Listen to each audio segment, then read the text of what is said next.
Tamang paghigop ng kape.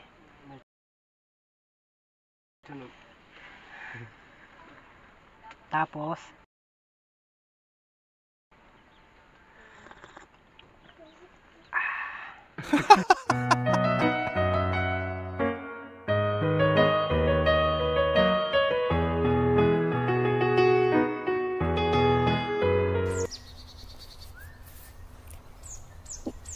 tingnan niyo mga ka-adventure, meron po ditong isang biik na pag-alagala. Ito po ay alaga ni Sisibeng. Ito po yung kanyang baboy na alaga. Katabi sa pagtulog. Napakabait na baboy o maamo. Madalang yung ganitong klaseng baboy. Ito hindi tinatalian. Native din naman siyang baboy. O, tingnan mo, parang aso hihimod-himod sa pako.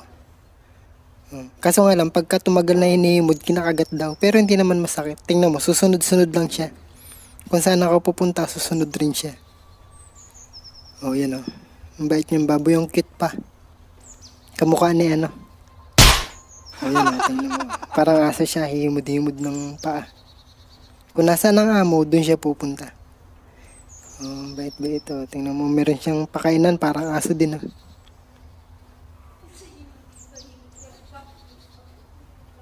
Yan na. Patulugin natin. Hello, Bibi. Bibiik.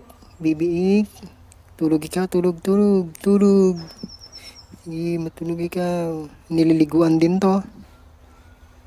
Kanya ang gustong-gusto ng baboy. Nihimas-himas yung kanyang tiyan yung kanyang katawan. Hanggang sa makatulog. Mamaya matutumba na yan. Yan.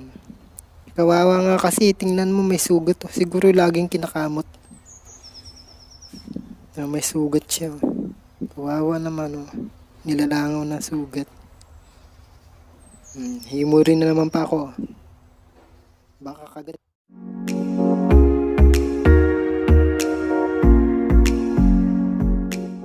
Ang spirulina because of the chlorophyll content, kasi ang spirulina ay galing sa blue-green algae or cyanobacteria. Ito po ay hindi masamang bacteria pero mabuti sa katawan natin because the number of ORAC value, which is 24,000 na present in your spirulina, ay significant sa kulay niya. So lalong berde, lalong mataas ang ORAC value. Ito ay nakakatulong sa pagpugsa ng cancer cells. So, uminom ng Genesis Organic Spirulina.